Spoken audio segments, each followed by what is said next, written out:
तो बच्चों, आज हम पढ़ने वाले हैं कक्षा 10 के अध्याय 11 को, जो है मानव नेत्र तथा रंग बिरंगा संसार। इस अध्याय में हम लोग आज पढ़ने वाले हैं प्रिज्म से प्रकाश का अपवर्तन। यह वीडियो मानव नेत्र तथा रंग बिरंगा संसार का पार्ट 3 वीडियो है।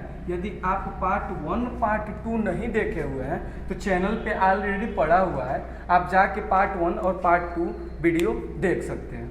तो आज हम प्रिज्म के बारे में और प्रकाश के अपवर्तन के बारे में थोड़ी बहुत जानकारी लेंगे और उसके बाद हम लोग पढ़ेंगे कि प्रिज्म से प्रकाश का अपवर्तन किस प्रकार होता है।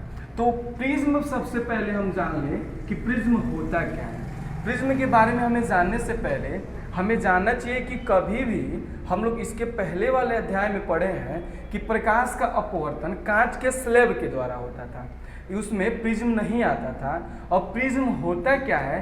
प्रिज्म एक प्रकार की त्रिकोणीय संरचना होती है जिसमें कि 3 कोण होते हैं। ये बनता किससे है? कांच के एक स्लैब को क्या करें कि इसे इस रूप में काट दिया जाए तो ये क्या होती है कि एक प्रिज्म का रूप बन जाता है। अब इसे यदि हम लोग चाहें तो बाहर निकाल के ऐसे बनाया जा सकता है। यही होता है प्रिज्म। इस प्रिज्म को आप किसी भी तरह से रखेंगे या इसी आकृति का, इसी रूप का दिखेगा, क्योंकि इसकी जो तीनों भुजाएं होती हैं बराबर होती हैं। यदि मैं इसको ऐसे उलाट के रखूं फिर भी क्या होगा, यह इसी आकृति में बनेगी, यानी कि इसकी आकृति में किसी प्रकार का परिवर्तन इसमें नहीं पाया जाता है। अगर हम बात करें कि इसकी आकृति होती कैसे है, तो इसकी आकृति में 3 आयत होते हैं और 2 त्रिभुज होते हैं। आयत तो आपको पता ही होगा कि आयत तो उसे कहते हैं जिसकी 2 भुजाएं आमने सामने की बराबर हो, यानी कि दोनों भुजाएं, ये दोनों भुजाएं आमने सामने की बराबर हैं और ये दोनों भुजाएं आमने सामने की बराबर है। तो इसी तरह यह एक आयत है, यह एक आयत है और यह एक आयत है, और इसमें 2 त्रिभुज, एक इस तरफ और एक उल्टे तरफ 2 त्रिभुज पाए जाते हैं। इस सब प्रिज्म में हमें पढ़ना है कि प्रिज्म कोण क्या होता है। प्रिज्म कोण, प्रिज्म के पार्श्व फलकों के बीच के कोण को प्रिज्म कोण कहा जाता है। अब पार्श्व फलक क्या होते हैं, यानी कि जो तिरछे ये जो फलक पाए जाते हैं, इन्हीं के बीच के कोण को प्रिज्म कोण कहा जाता है। यही होते हैं 2 पार्श्व फलक। इन्हें ही, इस कोण को यदि ए से प्रदर्शित करें, यानी कि हमें प्रिज्म के बारे में बस इतना ही जानना है कि प्रिज्म की जो आकृति होती है त्रिविमीय होती है। इसे कांच के स्लैब को काट के बनाया जाता है। मतलब क्या बनता है कि ये कांच का ही बना होता है। कांच का जब बना होता है, अब इसके आकृति के बारे में हम लोग जान चुके हैं। इसमें 3 आयत और 2 त्रिभुज होते हैं। चलते हैं अब हम प्रकाश के अपवर्तन को पढ़ने। प्रकाश के अपवर्तन के बारे में आप इसके पहले वाले अध्याय में बहुत अच्छे से पढ़ चुके हैं। मैं आपको इस प्रकाश के अपवर्तन के बारे में एक बार फिर से बता देता हूँ। यदि आप प्रकाश के अपवर्तन के बारे में बहुत अच्छे से जानते हैं तो एक बार आपका रिवीजन हो जाएगा, और यदि आप नहीं जानते हैं तो इसके बारे में आप जान जाएंगे। होता क्या है, जब प्रकाश की किरण एक माध्यम से दूसरे माध्यम में जाती है तो अपवर्तन के पश्चात वह अपने मार्ग में विचलित हो जाती है। प्रकाश के इस गुण को प्रकाश का अपवर्तन कहा जाता है। यदि पहला माध्यम विरल हो और दूसरा माध्यम सघन हो तो होता क्या है कि प्रकाश की किरण जब चलती है तो अपवर्तन के पश्चात वो अभिलंब की ओर झुक जाती है।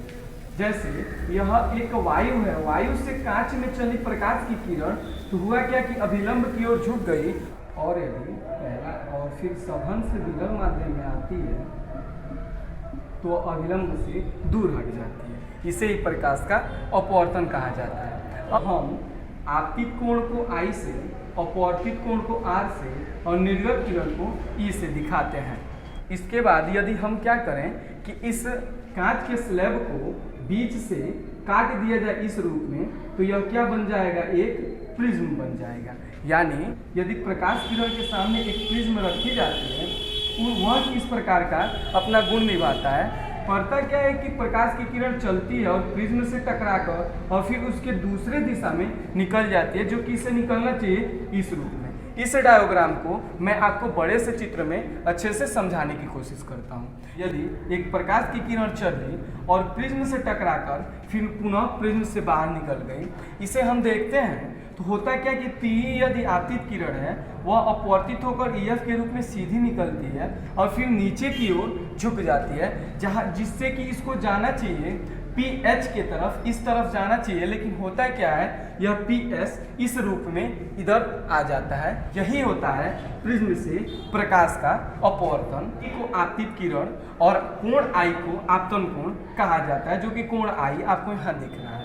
EF को अपवर्तित किरण, EF जो किरण है उसे अपवर्तित किरण, R को अपवर्तन कोण कहा जाता है, अपवर्तन कोण आपको दिख रहा है।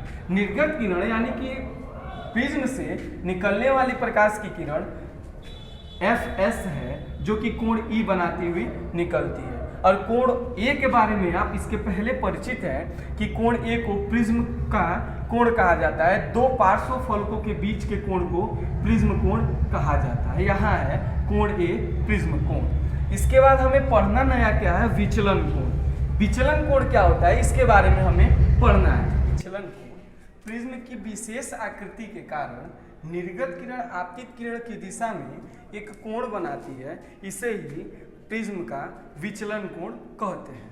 इसे डेल्टा से दिखाया जाता है।